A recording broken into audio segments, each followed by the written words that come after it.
Di video sebelumnya kita telah membahas tentang fitur unggulan yaitu modul pengolahan SPK. Kita akan lanjut ke part yang keempat, yaitu kita akan membahas tentang informasi keuangan proyek. Di sini informasi keuangan proyek ada dua. Kita bahas lebih detailnya untuk informasi keuangan proyek 1, sedikit membahas tentang informasi keuangan proyek 2 di sini. Sebenarnya untuk informasi keuangan proyek dia akan menampilkan RAB yang kita susun di daftar pekerjaan proyek. Di sini kita bisa lihat filter-filternya akan muncul yang paling atas. Nanti ini kita bisa pilih semuanya, kita sesuaikan untuk melakukan pengecekan data. Nah, di sini kita akan bahas isinya saja yang di bagian bawah. Di sini ada 4 judul pekerjaan persiapan, pekerjaan perkuatan tebing, kemudian gaji karyawan dan biaya umum. Di sini kita bisa lihat ada tanda jari ke bawah berwarna merah. Ini menandakan bahwa mungkin pekerjaan atau judul pekerjaan ini akan mengalami kerugian berdasarkan prediksi biaya yang ada di program siap kontraktor. Jadi ingat, ini merah, dia akan muncul merah karena ada fitur yang namanya projected final cost atau prediksi biaya. Kira-kira kemungkinan proyek atau judul pekerjaan ini akan mengalami kerugian. Nanti kita bisa lihat detailnya di bagian kanan. Nah, di sini. Kalau kita lihat di sini ya, akan muncul nilai kontrak, progres RAP, kemudian di sini kita bisa lihat untuk nilai RAB-nya, kemudian di sini ada nilai RAP khusus untuk pekerjaan perkuatan tebing ini. Di sini kita bisa lihat, nah ini sekitar 74%. Kemudian kita bisa lihat kenapa dia muncul tanda panah jari merah ke bawah, karena di sini kita bisa lihat untuk biaya upahnya itu naik ya menjadi 238%. Kira-kira program akan prediksi sampai akhir biaya proyek itu akan mencapai 16 M. Jadi kemungkinan ini terjadi karena ada pembayaran SPK yang diinput tidak sesuai dengan harga awalnya. Misalnya mungkin harga tukang hanya 80.000 di RAP, pada saat berjalannya proyek, pada saat pembuatan SPK dibuat 120.000, maka program akan memprediksi kira-kira untuk biaya upah dari pekerjaan ini akan mengalami kenaikan. Jadi kegunaannya sebenarnya kita bisa melakukan pengecekan lebih awal, bisa memperbarui, bisa mengevaluasi sebelum akhir proyek ini. Jadi bisa kita cek atau bisa kita perbarui untuk biaya upah ini tidak mencapai nilai seperti ini. Kemudian untuk biaya bahan di sini kita bisa lihat ya, dia 95%, jadi artinya presentasi PFC bahan ini hanya 95% dari RAP bahan yang kita telah susun sebelumnya. Artinya kemungkinan untuk daftar bahan yang ada di pekerjaan perkuatan tebing ini tidak akan membuat kerugian di proyek ini. Nah, seperti itu. Jadi walaupun ini merah, kita bisa lihat ya, secara umum ini merah ya untuk dari nilainya sendiri. Tetapi sebenarnya kalau kita bisa lihat ke bawah-bawahnya ini di dalam pekerjaan ini, itu untuk pekerjaan Kisdam itu nggak akan mengalami kerugian ya, kecuali di Dewa Teri ini. Jadi kalau ada tanda jari hijau ke atas, itu artinya proyek aman selama ini, nggak mengalami kerugian. Kalau Dewa Tering seperti yang saya bahas sebelumnya, ini ada kenaikan di biaya sewa alat. Jadi bisa jadi volumenya dinaikkan atau bisa jadi juga harganya yang melebihi harga RAP yang kita susun. Nah, seperti itu kurang lebih untuk informasi keuangan proyek 2. Kita lanjut ke pembahasan inti di informasi keuangan proyek 1. Nah, menunya akan muncul seperti ini. Awalnya kita akan melihat filter-filter ya di sini, status proyek, kemudian di sini ada kontrak dan PPN. Di sini kontrak PPN atau RAB di sini. Kemudian nanti akan muncul di sini setelah kita menginputkan adendum. Di sini kosong ya, karena untuk proyek ini tidak ada adendumnya. Kalau ada adendum kontrak, pekerjaan tambah kurang, dia akan muncul di sini. Kemudian kita bisa melakukan pemilihan proyek di sini. Kemudian Di sini tanggalnya kita bisa sesuaikan, periodenya bisa dilihat. Nah, di sini ada diproses oleh ini untuk memproses projected final cost di sini. Nanti kita akan bahas. Terakhir diproses kalau kita lihat oleh siapa, tanggal berapa, jam berapa. Ini terakhir diproses ternyata 3 hari kemarin. Jadi untuk memproses kita tinggal klik di sini sebenarnya. Oke. Nah, di sini sebenarnya untuk informasi keuangan proyek ini lebih membahas tentang seluruh kegiatan keuangan proyek. Jadi bila ada mungkin meeting terhadap proyek ini bisa kita buka modul ini. Karena secara keseluruhan biaya proyek akan dicatat di sini. Oke, dari RAP-nya, realisasi biayanya sudah berapa, bahan masuknya apa saja ini bisa kita cek, nilai PO sudah berapa, yang sudah di jurnal berapa ini bisa dicek di sini semua. Nah, kita bahas dari bagian ini, bagian rencana anggaran pelaksanaan, bagian kiri atas. Kalau kita lihat RAP telah dibuat semuanya, total RAP yang ada itu sekitar 98 M, 80% dari nilai kontrak yang kita susun sebelumnya. Nah, kita bisa lihat di sini, kenapa ini merah ya? Karena ini nilai RAB, total biaya dari BQ yang kita telah susun itu tidak sesuai, makanya dia merah. Tapi kalau biar sama nanti tinggal diedit untuk daftar pekerjaannya, untuk biayanya disesuaikan, dibuat sesuai. Nah, ini untuk nilai kontrak yang kita inputkan di daftar proyek. Nah, total RAP di sini kita bisa lihat ada di angka 80% atau hanya 98 M di sini dibandingkan dengan nilai kontrak yang ada di sini ya, 122 M, sekitar 80%. Kira-kira dari total RAP yang kita susun ini, kalau ini bisa terlaksana dengan baik, rencana atau laba yang akan kita dapatkan itu akan ada di angka 26 M. Kalau kita bisa kontrol semua, kira-kira untuk proyek yang sedang berjalan ini kita bisa dapat laba 26 miliar. Oke, kita lanjut di bagian kanan. Ini merupakan realisasi biaya proyek. Untuk bahan, biaya realisasinya sudah ada 2,3% atau sekitar 1,5 M. Nah, saat kita tunjuk nanti dia akan ada yang berwarna hijau di bagian kanannya, di bagian bawah. Ini kita bisa lihat merupakan data bahan masuk atau yang terpakai juga di sini. Kemudian ada pembayaran dari kantor juga. Di sini ada biaya bahan, makanya dia muncul warna hijau di sini. Kemudian biaya upahnya sekitar 322 juta 4% ya. Begitu pula dengan alat, subcon, dan overhead. Kira-kira untuk realisasi biaya sampai saat ini itu ada di angka 4,5 M. Hanya sekitar 4,57% dari total RAP. Jadi kita bisa lihat di sini. Kemudian nilai progres ini baru di angka 32%. Nah, ini sebenarnya untuk realisasi biayanya itu masih terlalu kecil dari nilai progres yang telah diinput. Oke. Di sini sudah ada informasinya. Nah, oke. Kita lanjut ke bagian kanan. Di sini ada data biaya bahan masuk dan keluar. Sebenarnya ini kalau kita double klik ini akan muncul detailnya, perinciannya di sini semua. Oke, di sini akan muncul data penerimaan bahannya, kemudian yang terpakai di sini kita bisa juga muncul ya daftar pemakaian bahan. Jadi tinggal di double klik. Kalau misalnya dalam meeting kita ingin lihat bahan yang sudah dipakai apa aja, kita tinggal lihat di sini, kemudian double klik. Nanti akan muncul dan kita bisa bahas, oh ternyata yang sudah dipakai itu misalnya bambu sudah dipakai gitu. Sebanyak berapa? Di sini sudah terpakai 174. Nah, nanti kita akan bisa bahas di sini semua. Nah, nanti di sini akan masuk ya. Kalau misalnya kita pernah mengirim barang dari proyek lain, dia akan muncul di sini biayanya juga. Kemudian ke kantor dia akan muncul di sini. Nah, di sini ada jurnal yang sudah dipakai atau kita double klik saja di sini.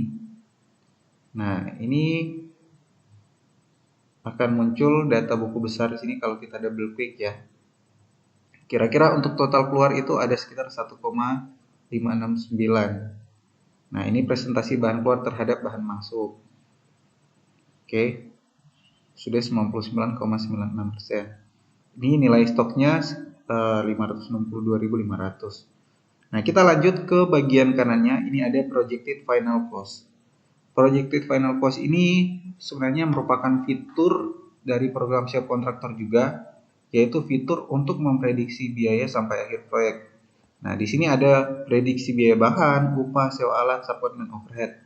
Untuk sistemnya sendiri, kalau bahan itu kan kita melewati proses PO, pemakaian, sampai jurnal. Kalau upah itu kita input SPK, kemudian di opnam. Nah, untuk prediksi biaya bahan itu bisa dilakukan saat kita melakukan PO bahan. Jadi misalnya kita ada PO bahan AC, misalnya AC harga RAP yang kita susun sebelumnya itu 2 juta. Tapi pada saat pembelian barang atau PO barang, AC ini harganya 4 juta, naik 100%. Nanti sistem akan membaca bahwa kira-kira untuk bahan akan naik 100% karena harga AC sebelumnya kita susun hanya 2 juta, dibelinya 4 juta. Kalau sampai akhir proyek sifatnya seperti itu terus, harganya tetap seperti itu terus, maka kira-kira dari bahan ini akan mengalami kerugian. Oke, akan naik dari harga RAP yang kita telah susun. Kalau dari upahnya sendiri, itu dia akan muncul prediksi biayanya semenjak kita melakukan input SPK. Jadi seperti itu. Nah, ini kita bisa double klik untuk melihat. Di sini kita bisa lihat untuk presentasinya saja. Di sini bagian kanan kita bisa lihat ya. Di sini ada yang 112%. Kenapa dia 112%? Kita bisa lihat detailnya di bagian kiri ya di sini. Nah, ini merupakan data contoh. Kita bisa lihat volume RAP yang kita inputkan itu sekitar 831. Di sini yang di PO baru 600. Kira-kira kalau pekerjaannya belum selesai, kemungkinan masih akan ada tambahan. Tapi kenapa dia sudah bisa diprediksi naik 12%? Karena di sini kita bisa lihat dari harganya. Harganya itu yang kita susun di RAP cuma 40.000. Tapi pas PO 45.000. Kira-kira kalau PO-nya nanti sama sesuai dengan volume RAP yang kita buat, maka untuk bahan ini akan mengalami kerugian ya, atau naik dari harga yang kita telah susun sebelumnya, karena di harga 40.000 naik ke 45.000. Tapi bisa jadi nanti kalau pada saat di tengah-tengah proyek atau di pembelian barang selanjutnya ini harganya mungkin jadi 35.000, dia bisa menutupi untuk harga yang telah kita PO sebelumnya. Jadi seperti itu. Ada juga di sini kita bisa lihat ini hanya 80% dari nilai yang kita sudah buat. Nah, di sini ada yang bahan gedek bambu. Volumenya itu yang kita susun 520. Pada saat harga beli, kenapa dia diprediksi hanya 80% dari nilai yang kita susun 52 juta? Nah, kita bisa lihat harga belinya itu hanya 80.000 dari harga yang kita susun di RAP. Jadi kira-kira kalau di PO kan sebanyak 520 ini, kira-kira harganya akan jauh di bawah harga yang kita susun di RAP ini. Oke, seperti itu. Kemungkinan ya sampai akhir proyek kita bisa lihat di bagian bawah ini, kira-kira kalau sifatnya seperti ini terus pembeliannya, dan di PO sebanyak 520 biji ya, atau 520 buah, nanti kira-kira akhir proyek biaya akan keluar itu hanya sekitar 41,6 juta, lebih murah hampir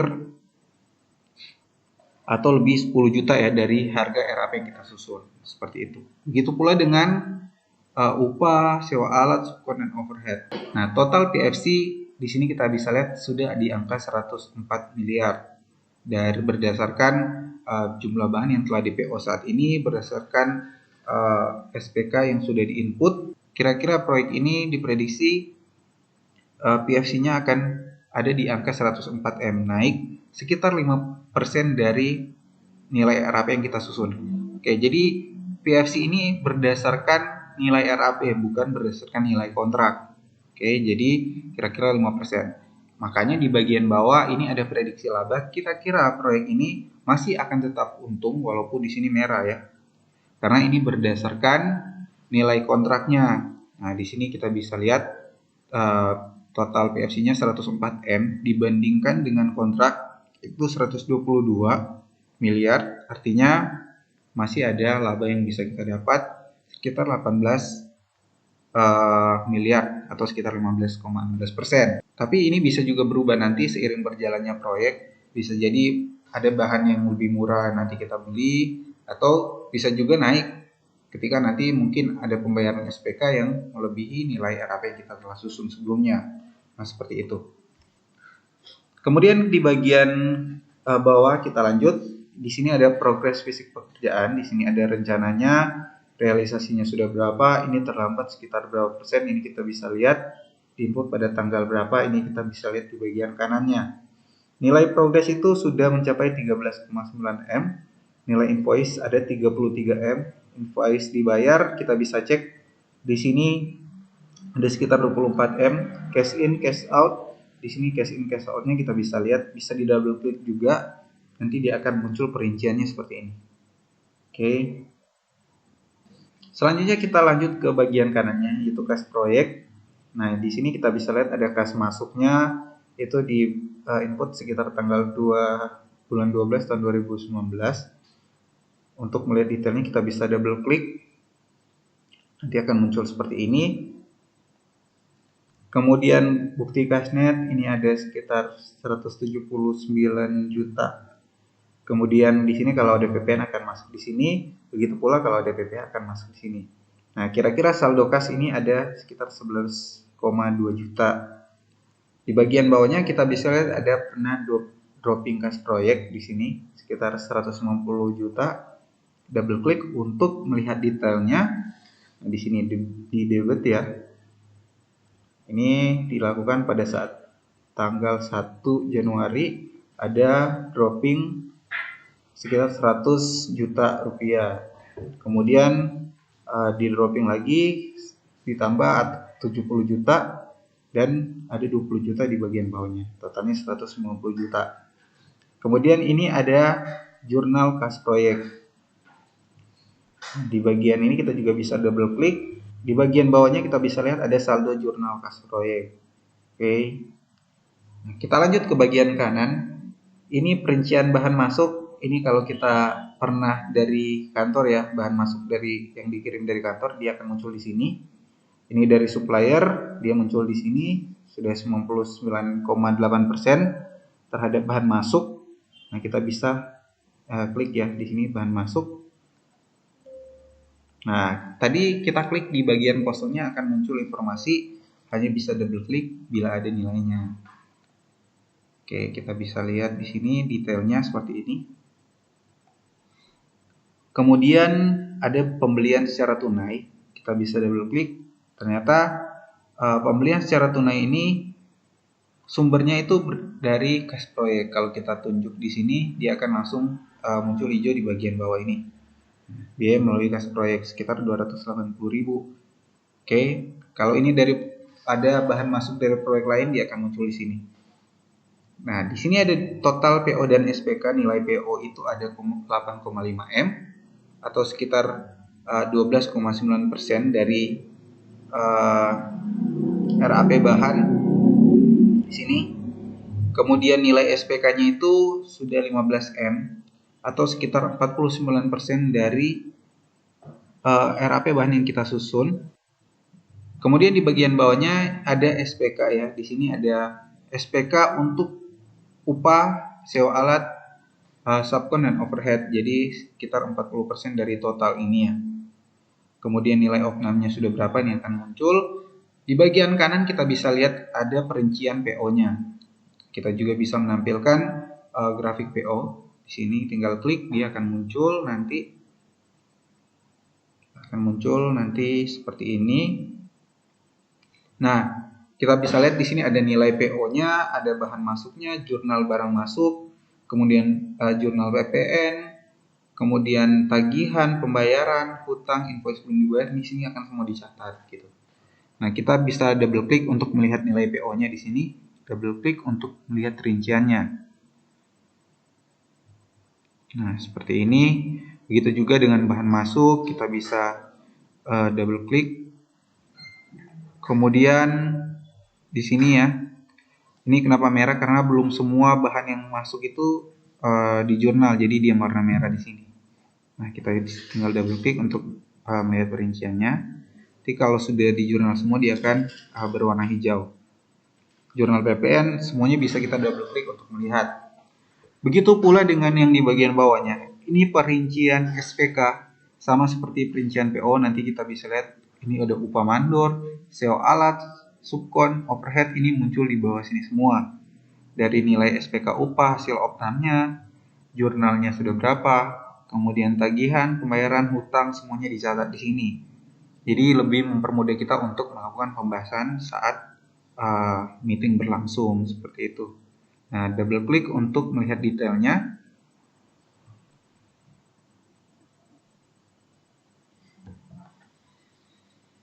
Nah, kira-kira seperti itu untuk SPK ini. Sama untuk SPK sewa alat, subkon, dan overhead. Kita bisa cek, tinggal double klik untuk melihat perinciannya. Kemudian di bagian bawah kita bisa lihat ada pembebanan dari kantor. Pembebanan dari kantor ini kalau kita double klik, ini ada untuk biaya bahannya, kemudian overhead. Di sini kita bisa klik ya.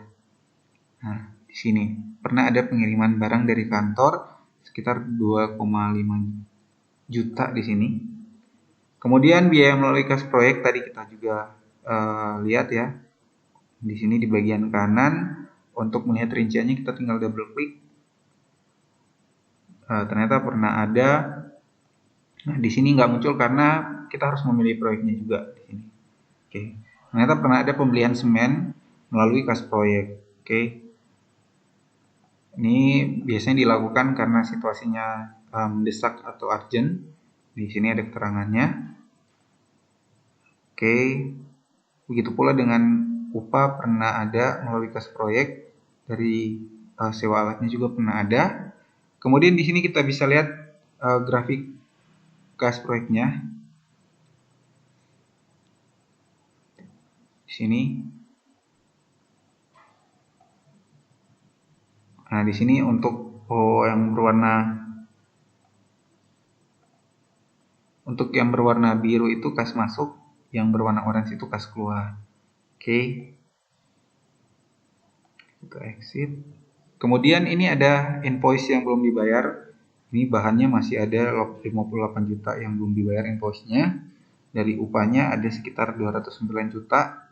Nah, ini bisa kita bahas semuanya ya pada saat meeting berlangsung. Nah, di sini akan muncul. Kemudian ada uang muka pemasok. Di sini kita bisa lihat uang muka. Kalau kita mau lihat tinggal di double klik untuk rinciannya. Potongan uang mukanya itu juga bisa, tinggal kita di double klik. Kemudian ada sisanya akan muncul di sini. Nah, di bagian bawah kita bisa lihat ya. Kalau untuk melihat grafik rencana kita tinggal klik di sini. Nanti akan muncul yang berwarna biru itu rencana, orange itu realisasi, hijau itu kira-kira untuk PFC atau perkiraan biaya. Nah, ini ada presentasi biaya terhadap rencana bahan 2,36%. Di sini jadi kita bisa lihat semuanya di sini. Kemudian kita bisa preview di sini, nanti bisa di print semuanya ya. Untuk datanya bisa di print. Jadi kalau nanti pas meeting kita nggak ada proyektor, ini bisa di print dan dibagikan. Jadi bisa kita bahas melalui kertas fisik. Jadi ini bisa di print. Bisa kirim email, nanti di sini bisa dibuat. Kemudian di bagian bawah ini ada informasi ya. Kalau ada masalah atau kendala secara keseluruhan informasi keuangan proyek akan beritahu di sini. Seperti ini, nilai kontrak tidak sama dengan rincian RAB. Benar, di sini kita bisa lihat nilai RAB-nya 124 juta. Nilai kontraknya itu sekitar 122 juta. Jadi ada sekitar selisih sekitar 1 sampai 2 juta di sini. Jadi disarankan untuk melakukan pemeriksaan mana yang betul apakah nilai RAB-nya salah atau nilai kontraknya yang salah input. Jadi, kemudian progres proyek yang diinput posisi 1273. Di sini bisa kita lihat nih, progres proyek yang diinput posisi sekitar 1273 hari yang lalu. Jadi ini karena proyek contoh. Kemudian realisasi biaya terlalu kecil yang tadi kita bahas di sini, 32% dari nilai progres. Nah, ini ada saran segera periksa biaya yang belum diinput. Kemudian di sini ada informasi juga, tanggal selesai proyek sudah terlewati selama 1037 hari. Karena ini proyek contoh, jadi seharusnya nanti kalau misalnya lewat seminggu dia sudah langsung ada informasi tanggal selesai proyek sudah terlewati selama 7 hari, nanti dia akan memberikan informasi di sini.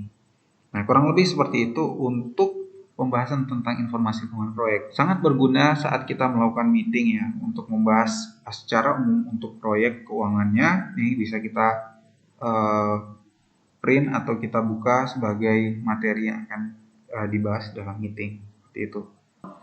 Nanti kita akan membahas fitur-fitur menarik lainnya. Terima kasih.